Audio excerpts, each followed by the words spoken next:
What is Indigo Club? Come along with us today. It's day 64 of posting every day until we open the first yarn mill in Chicago in over 100 years. And come to Indigo Club with us. This is me and Aaron working on our spinning projects for the Thunderdome. So more updates to come on what we're working on there. We also, both of us haven't actually watched yesterday's video.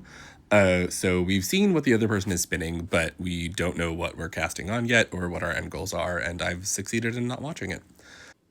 When we started building out classes in the space and thinking about regular events we wanted to have on the calendar and also what we wanted to teach, we wanted to find a way to have something that is technique specific with Indigo. So we have Bring Your Own Shirt, which is great. It's a ton of fun.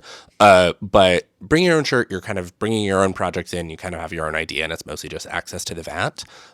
Whereas Indigo Club, we wanted to have more specific shibori techniques and have folks come in and learn two different resist dyeing techniques. And be much more focused on what you're actually doing and how the process actually works. So much like Bring Your Own Shirt and a lot of the other things we currently have, you don't need any prerequisites. If you have hand stitching experience, it's helpful, but also we are perfectly down to help you.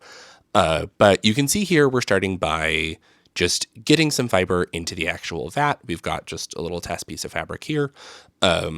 And if you don't want to leave with blue hands, people in the comments are really always upset about the blue hands. We do stock gloves, but we think it's kind of a fun point of pride in the process. The teachers that Aaron has worked with his whole life don't wear gloves, so we don't think we're above it either.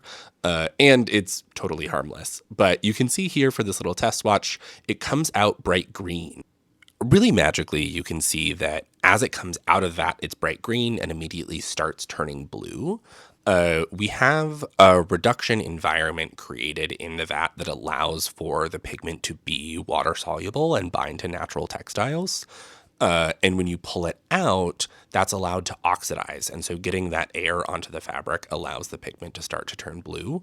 What's great for resist dyeing and why we think this is a really fun thing to teach is you can see just the pressure of having those stitches cinch down keeps the dye from actually impacting the fabric.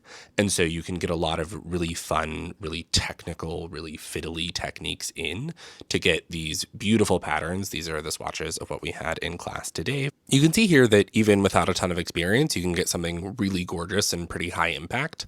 And it's a skill that you can continue to build on and see different things. We like being able to do two techniques. You can see the other one here. So you can get a varied idea of what's possible in different resist techniques, and in this case, hand stitching.